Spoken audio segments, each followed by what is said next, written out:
अऊज़ु बिल्लाहि मिनश्शैतानिर्रजीम बिस्मिल्लाहिर्रहमानिर्रहीम अस्सलामु अलैकुम वरहमतुल्लाहि वबरकातुहू। हम पढ़ रहे थे जिस्म वाले नून और तनवीन के क़वाइद, और उसमें आज हमारा लास्ट कायदा है इख्फ़ा का कायदा। इख्फ़ा जैसे कि नाम से ज़ाहिर है, इख्फ़ा यानी कि छुपा हुआ, मख्फ़ी से निकला है इख्फ़ा, इसका मतलब होता है छुपा हुआ। इसमें क्या करना है कि हमने नून को छुपा के पढ़ना है। तो बाकी तमाम कवायद की तरह ये कायदा भी उर्दू ज़ुबान का कायदा है। उर्दू ज़ुबान में बेशुमार ऐसे हरूफ हैं, ऐसे वर्ड्स हैं जहाँ पे हम नून को छुपा के पढ़ते हैं।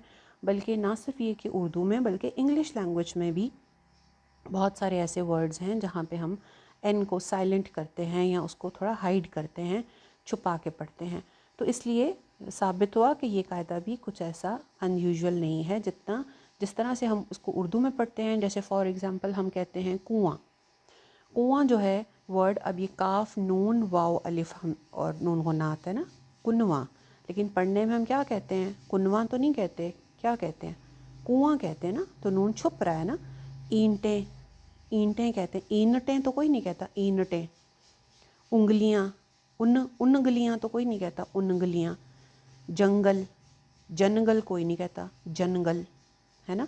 इसी तरह रंग, रंग, रनग, रनग कोई नहीं कहता, नून हाइड हो रहा है। जंग, जंग कोई नहीं कहता, नून हाइड हो रहा है। बहुत सारे ऐसे वर्ड मिलेंगे आपको। आप जब ढूंढना शुरू करेंगे, धुंध, धुन, धुन, धुन को कोई नहीं कहता। आप जब ढूंढना शुरू करेंगे तो आपको बेशुमार ऐसे वर्ड्स मिलेंगे जहाँ पे नून हाइड हो रहा है, नून को छुपा के पढ़ रहे हैं हम। तो जिस तरह से हम उर्दू ज़ुबान में करते हैं इख्फ़ा, कुआँ कहते हैं हम, या ईंटें कहते हैं, या रंग जंग कहते हैं, बिल्कुल उसी तरह से हमने अरबिक में भी इसको इतना ही एक अलिफ के बराबर इसको हाइड करके पढ़ लेना है, सिंपल सा। इसी तरह इंग्लिश में हम देखें तो हम बहुत मशहूर जो फ़ोन की एक ब्रांड है सैमसंग। अब संग में संग तो नहीं कहते ना, सैमसंग कहते हैं, संग। सिंग a song, Singh a song में क्या हो रहा है? एन हाइड हो रहा है ना। सिनग अ सॉन्ग तो नहीं कहते, सिंग अ सॉन्ग कहते हैं ना। साइंस कहते हैं हम। तो इस तरह से और भी बहुत सारे वर्ड्स आपको इंग्लिश में भी मिलेंगे जहाँ पे हम एन को साइलेंट कर लेते हैं या एन को छुपा लेते हैं, उसकी आवाज़ इतना शो नहीं होती। बिल्कुल उसी तरह से हमने अरेबिक में भी करना है। अब करना मज़े की, आपको मैं काम बताती हूँ। मैं आपको इसके साथ एक तस्वीर शेयर करूँगी अलग से। उस तस्वीर को आप देखिएगा। आपने एक कॉपी लेनी है। आप अभी तक सारे रूल्स कर चुके हैं। आपने एक कॉपी इस तरह से खोलनी है कि डबल साइड पे उसके पेज हो, राइट एंड लेफ़्ट। अब राइट साइड पे आप सारे अल्फ़ाबेट्स लिख लीजिए। लेफ़्ट साइड पे आप ऊपर कवायद लिखिए। नंबर 1 पे हमने किया था इक़लाब का कायदा, उस पे आप लिखिए, छोटी छोटी सी उसकी डेफिनेशन लिखिए कि नून साकिन और तनवीन के बाद बा आ जाए तो नून की आवाज़ मीम में बदल जाती है, और आगे बा लिख दीजिए। अब जो आपने राइट साइड पे अल्फ़ाबेट्स लिखे थे उसमें से बा को रिमूव कर दें, पेंसिल से कीजिएगा, और बा को जो है वो आप रेस कर दीजिएगा। उसके बाद फिर सेकंड हमारा आ गया इदगाम। उसमें आप लिख लिए यरमलून, डेफिनेशन के साथ लिख लिए, नून साकिन और तनवीन के बाद यरमलून आ जाए तो इदगाम हो जाता है।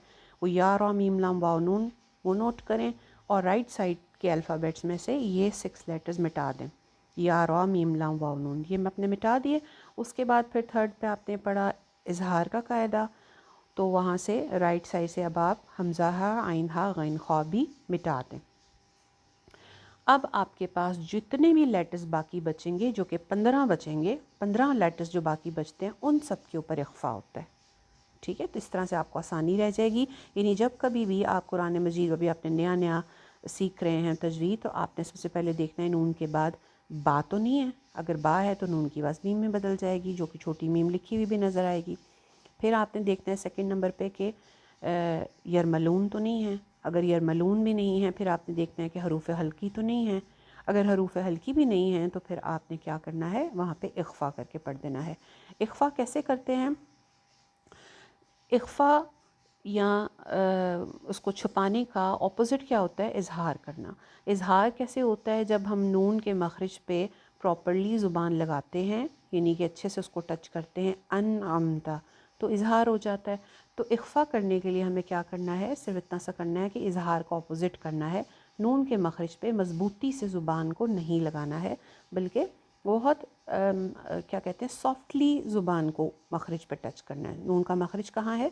ऊपर के 6 दांत है ना, तो आपने ज़ुबान की अगला हिस्सा जो आपका टिप है उसको नरमी के साथ नून के मखरज पे लगाना है, मज़बूती से नहीं लगाना।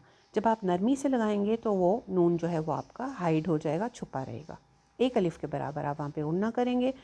एक अलिफ़ बहुत छोटा सा होता है, बहुत नॉर्मल सा होता है, बहुत लंबे लंबे गुन्ने करने की ज़रूरत नहीं है। तो बहुत एक अलिफ़ के बराबर बस उसको नून को छुपा के पढ़ेंगे। ठीक है जी, चलिए ये तो होगी हमारी डेफिनेशन। अब हम कायदे की तरफ चलेंगे इंशाल्लाह और फिर उसकी थोड़ी सी प्रैक्टिस कर लेंगे। अस्सलाम वालेकुम रहमतुल्लाह।